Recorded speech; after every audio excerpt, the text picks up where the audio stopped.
Variables and comments in C++. Variables in C++.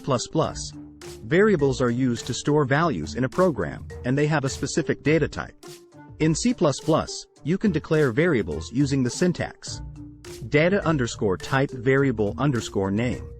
For example, to declare an integer variable named myInt, you would use int myInt. You can also initialize a variable when you declare it, like this: int myInt equals 42. Comments in C++.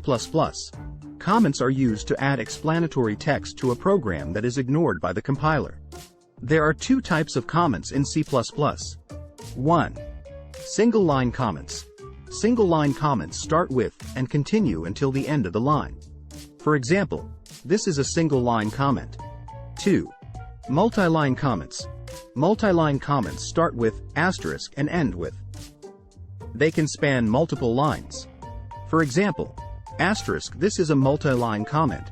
Note: comments are useful for documenting your code and explaining what it does, making it easier for other developers to understand and maintain your code.